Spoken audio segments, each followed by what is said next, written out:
Hey everybody!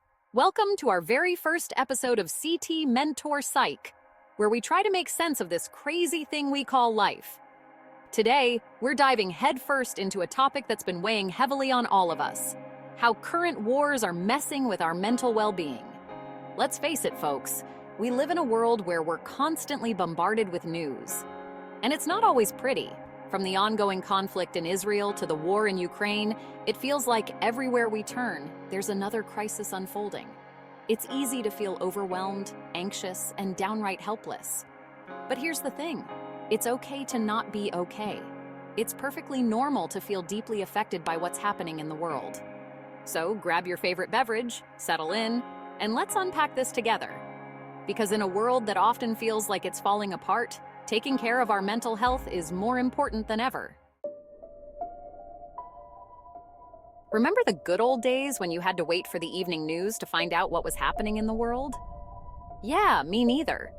Thanks to the internet and the magical world of smartphones, we now have front row seats to global conflicts 24/7. And it's exhausting.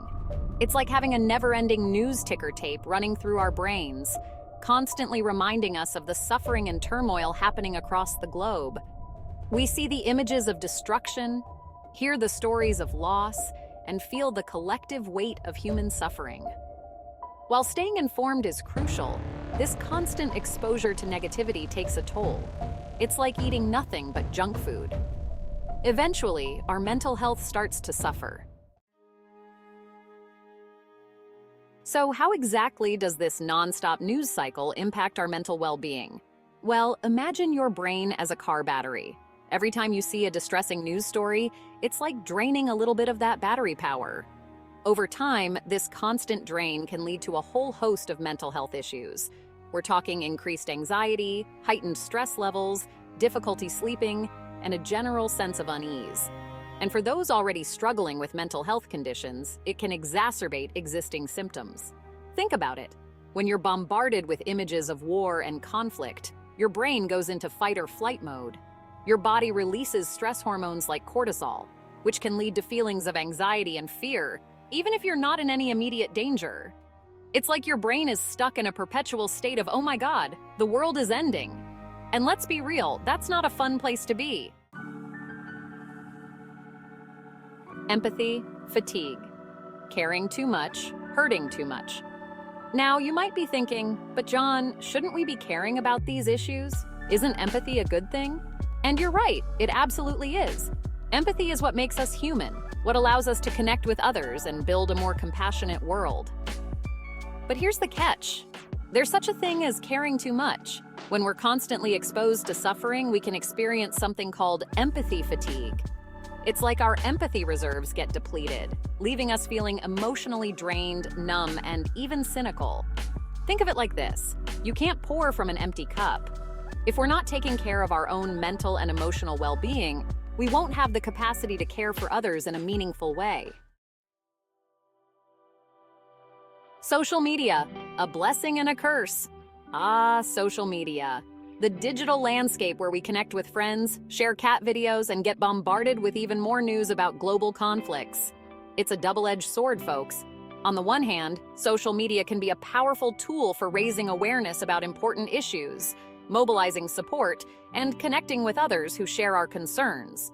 But on the other hand, it can be a breeding ground for misinformation, negativity, and doom scrolling. Scrolling through endless feeds of war footage, heated political debates, and heartbreaking stories can leave us feeling overwhelmed, anxious, and even more helpless. It's like adding fuel to the fire of our already heightened emotional state. And let's not forget about the comparison game.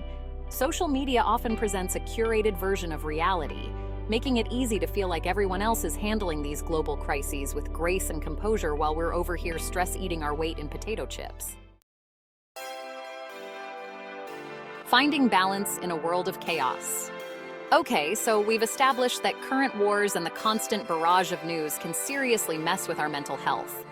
But what can we do about it? How do we stay informed without completely losing our minds?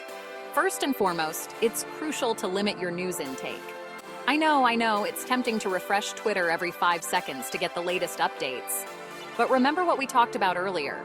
That constant exposure to negativity is draining your mental battery. Set boundaries for yourself. Choose specific times of day to check the news and stick to reputable sources. And for the love of all that is holy, unfollow those accounts that only seem to post doom and gloom. Next up, self-care, baby. This is not a luxury, folks, it's a necessity. Make time for activities that bring you joy and help you de-stress.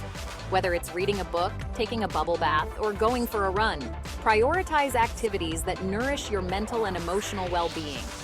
Talking about your feelings can also work wonders. Find a trusted friend, family member, or therapist to talk to about what's on your mind. Sharing your worries and anxieties can help you feel less alone and gain a fresh perspective. And finally, make a conscious effort to balance out the negativity with positive content. Seek out uplifting stories, watch funny videos, or listen to your favorite music. Injecting a little bit of joy into your day can make a world of difference. Conclusion: stay informed, stay sane. Look, we get it. The world can be a scary, overwhelming place, especially with everything happening right now.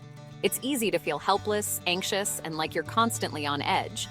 But here's the thing: it's okay to care. In fact, it's a good thing. It means you're human, you have empathy, and you want to make the world a better place. But caring doesn't mean sacrificing your own mental health. It's not selfish to prioritize your well-being, even in the face of global crises.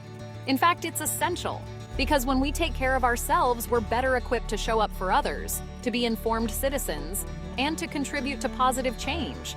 So stay informed, stay engaged, but most importantly, stay sane. The world needs your empathy, your compassion, and your willingness to make a difference. But it also needs you to be healthy, whole, and mentally strong. So here we are, guys. If you like this video and you want to stay updated about trends in psychology, please click and subscribe. Give this video a thumbs up and drop a comment below on how you're managing your mental health during these times. Take care of yourselves, folks, and we'll see you next time on CT Mentor Psych.